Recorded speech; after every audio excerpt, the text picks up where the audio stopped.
Welcome to Lecture 4, Newton's Second Law. Newton's second law of motion describes the relationship between force, mass, and acceleration.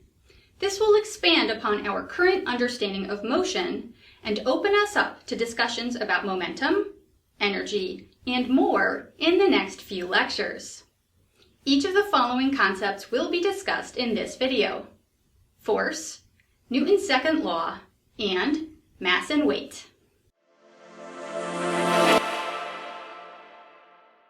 Simply put, a force is some type of a push or pull that causes an object to change its motion. The symbol for force is the capital letter F, and because it is a vector, it will either be expressed in bold font or with an arrow over the top. The units used for force are newtons. Recall from previous lectures that a newton is equal to a kilogram times a meter divided by a second squared. There are many types of forces. A few of them will be discussed in some detail in this lecture, and many will be expanded on in future lectures when we specifically cover those topics in more detail.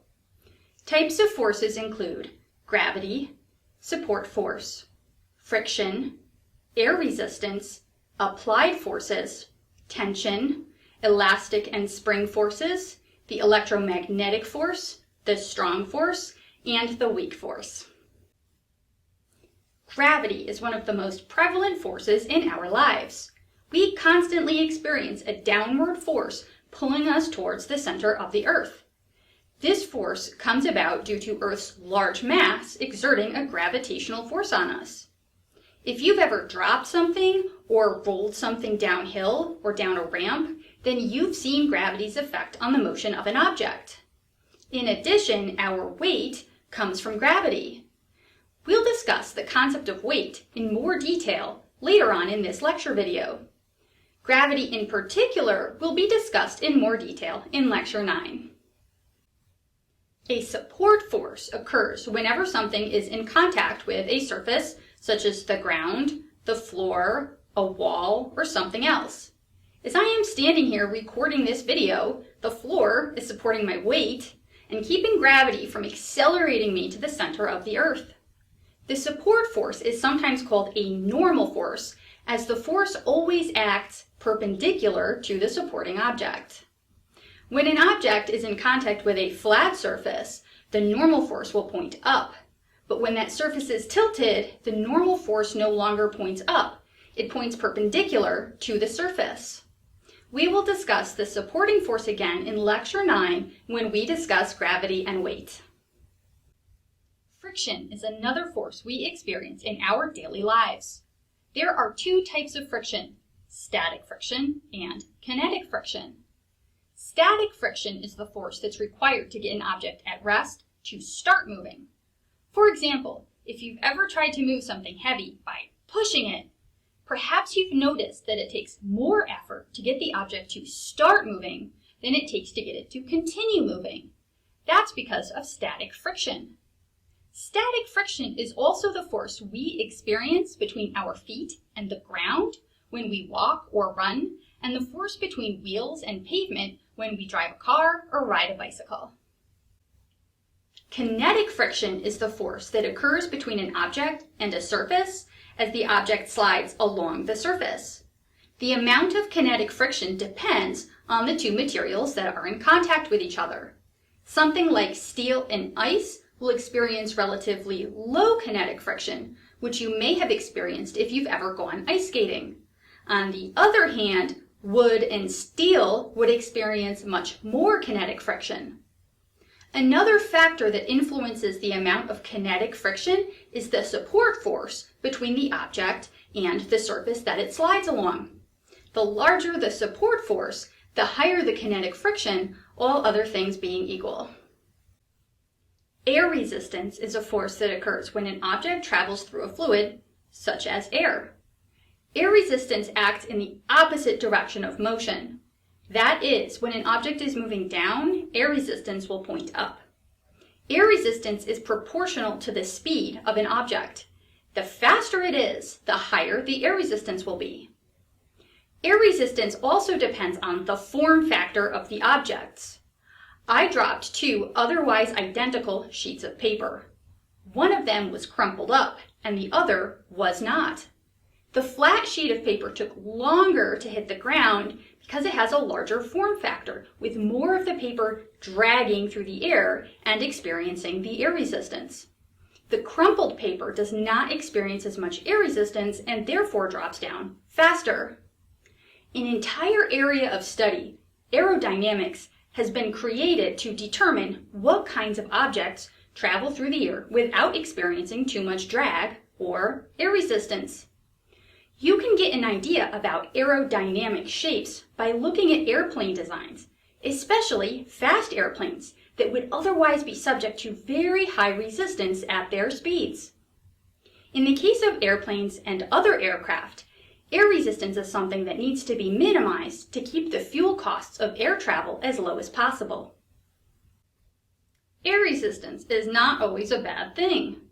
We can use air resistance to make falls from great heights something that is not only survivable, but also fun. Skydivers use parachutes to decrease their terminal speed and allow them to survive after jumping out of an airplane. Air resistance will reduce the acceleration of an object traveling through the air. Consider a rock dropped from the top of a tall skyscraper.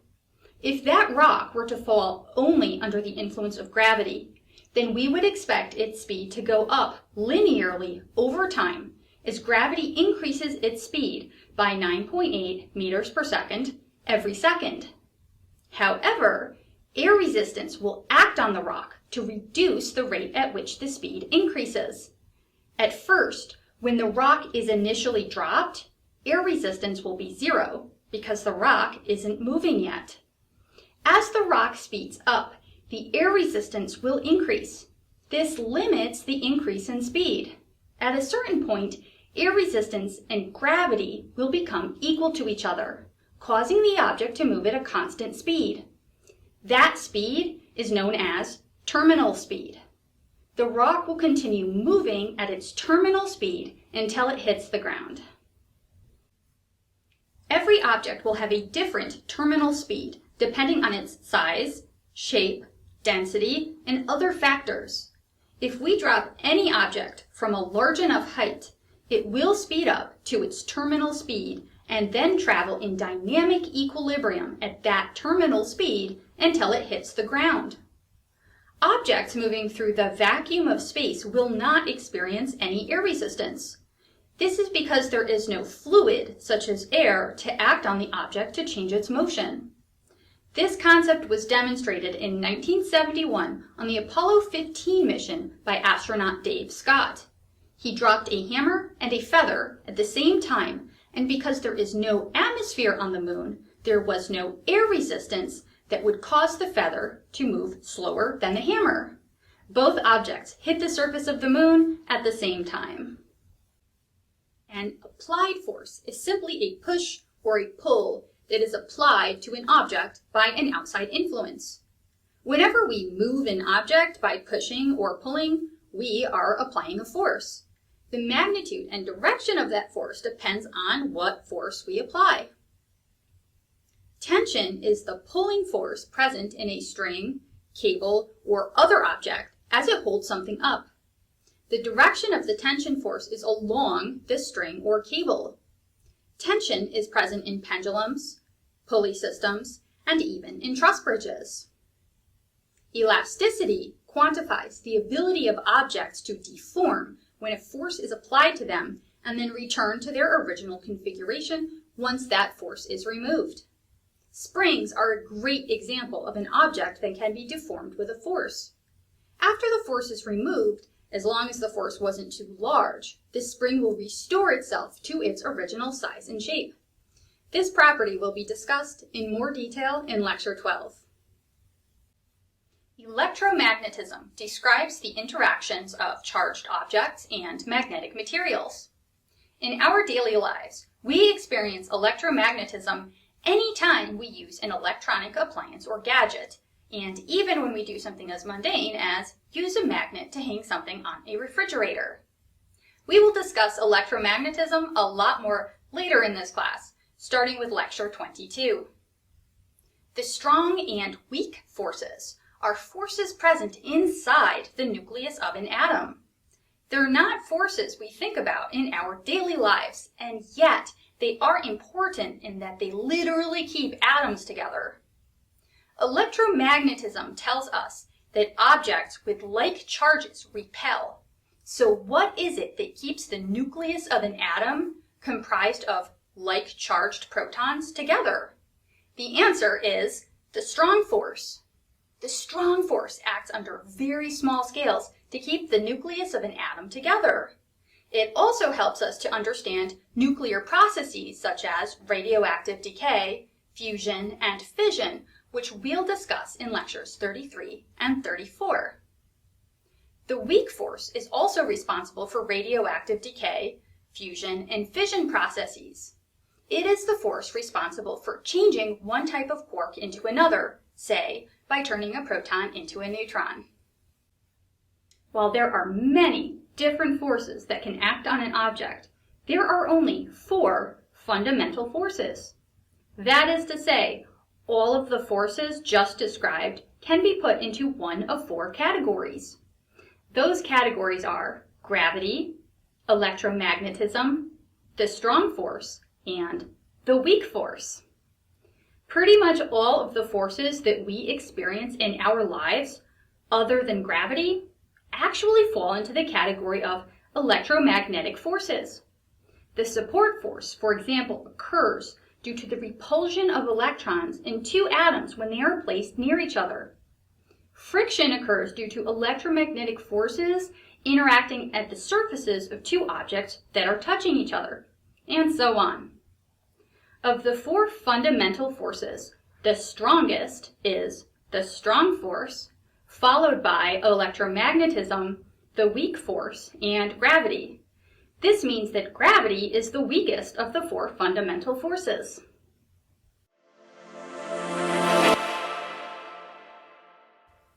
As discussed in Lecture 3, acceleration defines the rate at which the velocity of an object changes. Acceleration can mean one of 3 things: that an object is speeding up, slowing down, or changing direction. While acceleration was described in the last lecture in terms of distance, velocity, and time, Newton's second law defines the relationship between force, mass, and acceleration. Newton's second law states that the net force on an object is equal to its mass times the acceleration. In other words, F net equals m times a. The net force is the sum of all of the forces that act on an object, and it is a vector quantity. Acceleration is also a vector, and it will point in the same direction as the net force. In Lecture 2, we discussed the concept of mechanical equilibrium, which occurs when the net force on an object is equal to 0. If the net force is 0, we can see from Newton's second law that the acceleration is also 0. In this example, a cart is rolling down a ramp with a motion detector measuring its position, velocity, and acceleration. I measured the mass of the cart to be 0.35 kilograms. The average acceleration of the cart was 0.9 meters per second squared. We can use Newton's second law to calculate the net force on the object. Net force equals mass times acceleration. The mass is 0.35 kilograms and the acceleration is 0.9 meters per second squared. When we multiply those 2 values together, we see that the net force is equal to 0.315 newtons. The direction of the net force is in the same direction of the acceleration, pointing down the ramp and parallel to the motion of the cart. The net force is the sum of all forces acting on the cart: gravity, the support force, friction, and probably a small amount of air drag. Let's consider a different scenario. Let's say you were to push on a very heavy box to try to get it to move. However, as you push on the box does not move. Friction is the force acting against your push. But how could we calculate the magnitude of that force? Is friction greater than, less than, or equal to the push? Think about it. Now, let's use Newton's second law to find an answer. Let's say you push against the box with a force of 25 newtons and the box does not move. Because the box is not moving, it is in static equilibrium. We know from Newton's second law that the net force on the box must be zero. The net force is equal to the applied force plus the friction force, and that sum is zero. We can plug in 25 newtons for the applied force and then subtract 25 newtons from both sides of the equation to determine the force of friction. Friction is equal to negative 25 newtons. The negative sign indicates that it is in the opposite direction of the applied force, but the applied force and friction have equal magnitudes, 25 newtons. Students frequently have a hard time with this concept. If you struggle with the idea that friction and the applied force are equal when the box is not moving, then consider an extreme example. Consider what would happen if the force of friction could somehow be greater than our applied force. In this case, as we push against an unmoving box, if friction somehow became larger than our applied force, it would cause a net force in the direction opposite our push, causing the box to accelerate against the direction of our push. That's definitely not what happens when we push on an object. The situation would be the same once we got the box moving at a constant speed. Let's say we get the box moving and are pushing at it at a constant velocity. Because the velocity is constant, the net force is zero. And as long as there are no other forces acting on the box, the force of friction must be equal and opposite to our push. It's possible to do an analysis of forces and equilibrium in 2 dimensions as well. In this demo, I use a force table to get a system of 2D forces into equilibrium. With a force table, I can place different masses at different angles away from a central location. I placed 55 grams at the 0 degree mark and 90 grams at the 110 degree mark. If we use 10 meters per second squared for little g, we can calculate the forces as 0.55 newtons at 0 degrees and 0.9 newtons at 110 degrees. I converted those to horizontal and vertical components. We can analyze the horizontal and vertical forces separately. The horizontal net force is 0.55 newtons plus negative 0.31 newtons, which is 0.24 newtons. The vertical net force is 0.85 newtons. This is a vector pointing up and to the right. The force table is not in equilibrium. When I pull out the center pin, the system accelerates up and to the right, in the direction of the net force. To put the system into equilibrium, I need a force that causes the net force to be equal to 0.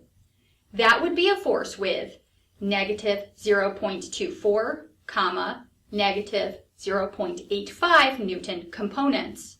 That corresponds to a force of 88 grams placed at 254 degrees. Indeed, when I place a third mass at that location, the system is in equilibrium. When I remove the center pin, everything stays put. A 2D analysis of forces like this can be difficult without trigonometry. However, it is possible. When you do your lab on vectors, you will be asked to keep a force table like this in equilibrium. Even without trigonometry, you can graphically determine the sum of the vectors by adding them together, tail to tip, tail to tip. That's how you can determine what angle a third or fourth mass should be placed at to cancel out the masses on the force table. The magnitude can be determined by estimating the horizontal and vertical components using graph paper or an online vector simulation tool. Then use the Pythagorean theorem to calculate the magnitude of the force that would be required to place the system into equilibrium.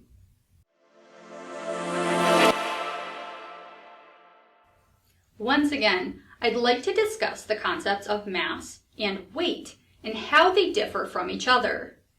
This was something discussed briefly in Lecture 2. Mass comes from the stuff in an object, the atoms and molecules that it's made out of. Mass gives an object inertia, a resistance to changes in its motion. Because mass comes from the molecular configuration of something, it does not change based on position or location. While the situation for humans is admittedly complicated due to the fact that we eat, excrete, and exercise, if we could somehow hold our masses constant, that mass would not change if we were to be here on Earth, on the Moon, on Saturn, or just floating in the vacuum of space. Weight, on the other hand, is a force that comes about due to the force of gravity. While weight is a somewhat complicated topic that we'll discuss more rigor in Lecture 9, for now, it is sufficient to say that weight is equal to our mass times the acceleration we experience due to gravity, little g. In other words, W equals m times g.